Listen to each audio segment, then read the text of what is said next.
সুইজারল্যান্ডের জেনেভায় ইরান ও যুক্তরাষ্ট্রের মধ্যে দ্বিতীয় দফার পরোক্ষ পরমাণু আলোচনা শেষ হয়েছে। আলোচনা শেষে ইরানের পররাষ্ট্রমন্ত্রী আব্বাস আরাকচি বলেছেন, জেনেভা বৈঠকে তেহরান ও ওয়াশিংটনের মধ্যে চুক্তির মূল নীতিগুলোর বিষয়ে অগ্রগতি হয়েছে, তবে এখনও কাজ বাকি রয়েছে। এদিকে ইরানের সর্বোচ্চ নেতা আয়াতুল্লাহ আলী খামেনি বলেছেন, ইরানকে ধ্বংস করতে সফল হবে না যুক্তরাষ্ট্র। বিস্তারিত মনিরুজ্জামান বাবুর প্রতিবেদনে। প্রায় 4 ঘন্টা ধরে জেনেভায় ওমানের দূতাবাসে চলে ইরান যুক্তরাষ্ট্রের মধ্যে দ্বিতীয় দফার বৈঠক। ইরানি প্রতিনিধি দলের নেতৃত্বে ছিলেন পররাষ্ট্রমন্ত্রী আব্বাস আরাকচি। অন্যদিকে যুক্তরাষ্ট্রের পক্ষের নেতৃত্বে ছিলেন স্টিভ উইটকফ এবং জ্যারেড কুশনার। বৈঠকে দুই পক্ষই ওমানের মধ্যস্থতাকারীদের মাধ্যমে পারমাণবিক ইস্যুতে নিজেদের প্রস্তাব বিনিময় করেছেন। আলোচনায় দুই দেশের পরমাণু বিজ্ঞানী, আইন বিশেষজ্ঞ এবং অর্থনীতিবিদেরা উপস্থিত ছিলেন। দ্বিতীয় দফার এই আলোচনায় মূলত পারমাণবিক চুক্তির কারিগরি দিকগুলোর উপর সবচেয়ে বেশি গুরুত্ব দেওয়া হয়েছে। বৈঠক শেষে আরাকচি সাংবাদিকদের বলেন, অনেক কারিগরি দিক এখনো বাকি থাকলেও আলোচনার মূল ভিত্তি বা প্রধান নীতিগুলোর বিষয় দুই দেশই একমত হতে পেরেছে। ভিন্ন ভিন্ন চিন্তাভাবনা তুলে ধরা হয়েছে, সেগুলো নিয়ে গুরুত্ব সহকারে আলোচনা হয়েছে। শেষ পর্যন্ত আমরা কিছু পথ নির্দেশক নীতিমালায় সাধারণভাবে একমত হয়েছি। এখন থেকে আমরা এই নীতিমালার উপর ভিত্তি করে সামনে এগোব এবং সম্ভাব্য একটি চুক্তির বিষয়বস্তু রচনায় কাজ করব। আরাকচি আরও বলেন, তেহরান পারমাণবিক অস্ত্র তৈরি বা অর্জনের কোনো চেষ্টা করছে না। এ ধরনের অস্ত্র ইরানের জাতীয় নিরাপত্তা নীতিতে কোনো স্থান পায় না। নথি আদান প্রদানের পর দুই পক্ষই তৃতীয় দফা আলোচনার দিনক্ষণের বিষয়ে সিদ্ধান্ত নেবে বলে জানান তিনি। এদিকে ওমানের পররাষ্ট্রমন্ত্রী বদর আল বুসাইদি এক পোস্টে বলেছেন, এখনও অনেক কাজ বাকি রয়েছে, তবে ইরান ও যুক্তরাষ্ট্র বৈঠক শেষে চূড়ান্ত একটি চুক্তি করার পথে পরবর্তী ধাপে যাওয়ার অগ্রগতি নিয়ে জেনেভা ছেড়েছে। এই আলোচনার সময় ইরানের রাষ্ট্রীয় গণমাধ্যম জানায়, হরমুজ প্রণালীর কিছু অংশ নিরাপত্তা সতর্কতার অংশ হিসেবে কয়েক ঘন্টার জন্য বন্ধ করা হয়েছে। ইরানের বিপ্লবী গার্ডের নৌবাহিনী সেখানে সামরিক মহড়া শুরু করেছে। এদিকে দ্বিতীয় দফার পরমাণু আলোচনার মাঝেই ইরানের সর্বোচ্চ নেতা আয়াতুল্লাহ আলী খামেনি বলেছেন, যুক্তরাষ্ট্র ইরানকে কখনোই ধ্বংস করতে পারবে না। মনিরুজ্জামান বাবু, ৭১। মধ্যপ্রাচ্য ও আফ্রিকার কয়েকটি দেশে আজ থেকে শুরু হয়েছে সিয়াম সাধনার মাস রমজান। স্থানীয় সময় মঙ্গলবার রমজানের চাঁদ দেখা যাওয়ার আজ থেকে রোজা পালন করছেন দেশগুলোর মুসলিমরা। সৌদি আরব, কাতার, সংযুক্ত আরব আমিরাত, কুয়েত, বাহরাইন ও ফিলিস্তিনে গতরাতে তারাবির নামাজ আদায় করে মুসল্লিরা। আজ থেকে পালন করছেন প্রথম রোজা। এছাড়া রমজান শুরু হয়েছে আফ্রিকার দেশ সোমালিয়া, সুদান ও জিবুতিতে। তবে ভৌগোলিক অবস্থানের কারণে ওমান, সিঙ্গাপুর, অস্ট্রেলিয়া ও এশিয়ার দেশগুলোতে রমজান শুরু হয়নি এখনো। বুধবার চাঁদ দেখা গেলে বৃহস্পতিবার রোজা পালন করবেন দেশগুলোর মানুষ। এদিকে পবিত্র রমজান মাস মুসলিম উম্মাহর কাছে সংযম, প্রার্থনা ও ভ্রাতৃত্বের মাস হিসেবে অত্যন্ত তাৎপর্যপূর্ণ। যুদ্ধ শুরুর পর তৃতীয় রমজান এলো গাজায়। যুদ্ধবিরতি এখন চললেও দুর্ভোগের শেষ নেই গাজার মানুষের।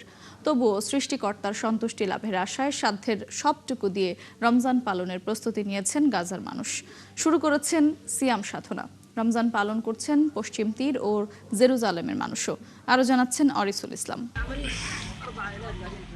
গাজা সিটির পাশের শহর এই আল জারকা। একসময় এখানেই ছিল ওয়ালিদ আল আসির বাড়ি। এখন আর তার কিছুই অবশিষ্ট নেই। সেই ধ্বংসস্তূপের উপরই তাঁবুতে পরিবার নিয়ে থাকছেন তিনি। নানা রকম রোগাক্রান্ত ওয়ালিদের জন্য রমজান খুব সহজ নয়। যুদ্ধের আগে আমরা সুখে শান্তিতেই ছিলাম। আমাদের খাবার বা পানীয়র অভাব ছিল না। এই সময় নানা রকম ফলমূল থাকতো। এখন আর কিছুই নেই। দোকানের নানা রকম জিনিস দেখে মুখ ঘুরিয়ে নেই, কারণ আমার কাছে কোনো অর্থ নেই। আমার হাই ব্লাড প্রেশার এবং ডায়াবেটিস আছে, ঠিকমতো হাঁটতেও পারি না। গাজার রমজান এখন আর স্বাভাবিক নয় বললেন আমাল আল সামরি। যুদ্ধের আগে জীবনটা সুন্দর ছিল। আমরা আত্মীয়দের বাড়িতে যেতাম, আমাদের বাবা মা ভাই বোনদের সাথে দেখা হতো। রমজানের আগে অনেক প্রস্তুতি থাকতো। এখন আর কিছুই নেই। বিদ্যুৎ নেই, পানি নেই। কদিন পর পরই জায়গা বদলাতে হয়। রমজানের আগে যেসব প্রস্তুতির বিষয় থাকে তার আর কিছুই নেই গাজায়। ব্যবসা বাণিজ্য প্রায় বন্ধ বলেই জানালেন ব্যবসায়ীরা। অনেক মানুষই রমজান রমজানের জন্য কিছুই করতে পারিনি। বিদ্যুতের অভাবে কোনো আলোকসজ্জা হয়নি, জিনিসপত্রের দামও আকাশ ছোঁয়া। আগের মতো করে আর রমজান পালন করা যায় না এখানে। গাজার চেয়ে খানিকটা ভিন্ন রূপ দেখা গেছে জেরুজালেম ও পশ্চিম তীরে। নানা সাজে সাজানো হয়েছে দোকানপাট। হেব্রনে রমজানের চাঁদের আলোকে জ্বালানো হয়েছে বিশাল এক লণ্ঠন। পূর্ণ শ্রদ্ধায় রমজান পালন শুরু করেছেন এখানকার মানুষও। আরবি বর্ষপঞ্জির নবম মাস হল রমজান। এই সময় সংযম ও সিয়াম সাধনা করে সৃষ্টিকর্তার করুণা লাভের চেষ্টা করে পুরো মুসলিম বিশ্ব। এই সময় দিনের একবেলায় খাবার ও পানীয় থেকে দূরে থাকেন ধর্মপ্রাণ মুসলমানরা। এক মাস পর শাওয়াল মাসের চাঁদ দেখা গেলে শেষ হয় রমজান, উদযাপিত হয় ঈদ উল ফিতর। অরিসুল ইসলাম, ৭১। প্রশান্ত মহাসাগর ও ক্যারিবীয় সাগরে সন্দেহভাজন মাদক পাচারকারী ৩টি নৌকায় হামলা চালিয়েছে যুক্তরাষ্ট্র। এতে ১১ জন নিহত হয়েছেন। সামরিক কর্মকর্তাদের ভাষ্য অনুযায়ী নিহত ১১ জনই পুরুষ এবং তাদের মাদক সন্ত্রাসী হিসেবে উল্লেখ করা হয়েছে। এর মধ্যে পূর্ব প্রশান্ত মহাসাগরের প্রথম নৌকায় ৪ জন, একই অঞ্চলের দ্বিতীয় নৌকায় আরও ৪ জন এবং ক্যারিবিয়ান সাগরের একটি নৌকায় ৩ জন নিহত হন। মূলত গত সেপ্টেম্বর থেকে মার্কিন বাহিনী ক্যারিবীয় এবং পূর্ব প্রশান্ত মহাসাগর দিয়ে মাদক পাচার করছে এমন সন্দেহে বিভিন্ন নৌযানে হামলা করছে। গত কয়েক মাসে মার্কিন বাহিনীর ৪০টির বেশি হামলায় নিহত হয়েছেন শতাধিক মানুষ। তবে ভেনেজুয়েলার প্রেসিডেন্ট নিকোলাস মাদুরোকে আটক করার পর থেকে এই হামলার সংখ্যা খানিকটা কমিয়েছে মার্কিন সেনারা। যুক্তরাষ্ট্রের দণ্ডিত যৌন অপরাধী জেফ্রি এপস্টিনের কর্মকাণ্ড মানবতাবিরোধী অপরাধ। বিচার বিভাগের নির্দেশে যুক্তরাষ্ট্র সরকারের প্রকাশিত ৩৫ লাখ নথির প্রেক্ষিতে জাতিসংঘ মানবাধিকার পরিষদ নিযুক্ত বিশেষজ্ঞ দল এই মন্তব্য করেন। তারা বলেন, প্রকাশিত রেকর্ডগুলোতে নারী ও শিশুদের প্রতি অমানবিক আচরণ, বর্ণবাদ ও প্রাতিষ্ঠানিক দুর্নীতির চিত্র উঠে এসেছে। ইউএনএইচআরসি প্যানেল এপস্টিন ও তার সহযোগীদের বিরুদ্ধে ওঠা অভিযোগের পূর্ণাঙ্গ তদন্তের আহ্বান জানিয়েছে। তাদের মতে এপস্টিন ফাইলস এ থাকা সব অভিযোগই অত্যন্ত গুরুতর। এসব বিষয়ে স্বাধীন, পূর্ণাঙ্গ ও নিরপেক্ষ তদন্ত প্রয়োজন। পাশাপাশি কিভাবে এত দীর্ঘ সময় ধরে এসব অপরাধ সংঘটিত হয়েছে তা খতিয়ে দেখা জরুরি। যুক্তরাষ্ট্রের ক্যালিফোর্নিয়া অঙ্গরাজ্যের লেক টাহোতে তুষার ধসের ঘটনা ঘটেছে। স্থানীয় সময় মঙ্গলবার মধ্যরাতে ট্রাকের কাছে ক্যাসেল পিক এলাকায় এই ঘটনা ঘটে। এতে অন্তত ১০ জন স্কিনার নিখোঁজ হয়েছেন। স্থানীয় কর্তৃপক্ষ জানিয়েছে, তুষার ঝড়ের কবলে পড়েন ১৬ সদস্যের একটি দল। দলটি ৩ দিনের ভ্রমণ শেষে ট্রেল হেডে ফিরে যাওয়ার প্রস্তুতি নিচ্ছিল। এ সময় তুষার ধস হলে ৬ জন একটি জায়গায় আশ্রয় নেন। তাদের ৩ জন আহত হয়েছেন, যাদের উদ্ধারের চেষ্টা চলছে। তবে প্রতিকূল আবহাওয়ার কারণে উদ্ধার অভিযান ব্যাহত রয়েছে। এদিকে সিয়েরা অ্যাভালেন্স সেন্টার জানিয়েছে, গত ৩৬ ঘন্টায় এই অঞ্চলে নতুন করে ২ থেকে ৩ ফুট তুষারপাত হয়েছে। আগামী ২৪ ঘন্টায় আরও বড় ধরনের তুষার ঝড়ের আশঙ্কা রয়েছে বলে সতর্ক করেছে সংস্থাটি। এজন্য বৃহত্তর লেক টাহো এলাকাসহ ইউবা ও অ্যাবেটস পাসের মধ্যবর্তী জায়গায় তুষারপাতের সতর্কতা জারি করা হয়েছে। ইউরোপের উত্তরাঞ্চলে তীব্র শীতে জমে গেছে বাল্টিক সাগর তীরবর্তী একটি অংশ। পোল্যান্ডের উপকূল, বিশেষ করে হেল উপদ্বীপ এখন বরফে আচ্ছাদিত। প্রাকৃতিক এই বিরল রূপ দেখতে ভিড় জমাচ্ছেন অনেকেই। বরফের আস্তরণে ঢেকে যাওয়া জায়গাটিকে উৎসবের জায়গায় পরিণত করে নিয়েছে স্থানীয়রা। অরিসুল ইসলামের প্রতিবেদনে বিস্তারিত। ইউরোপের উত্তরাঞ্চলে তীব্র শীতের দাপটে জমে গেছে বাল্টিক সাগরের তীরবর্তী একটি বিশাল অংশ।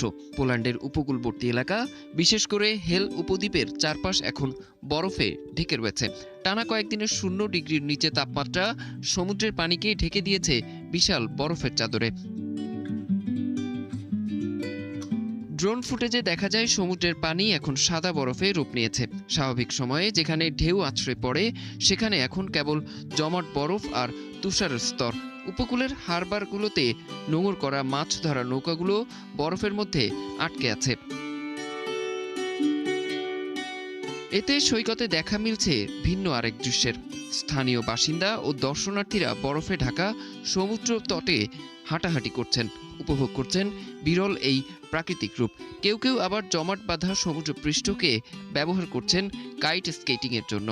রঙিন কাইট উড়িয়ে বরফের ওপর দ্রুতগতিতে স্কেট করে তারা তৈরি করেছেন উৎসবমুখর পরিবেশ।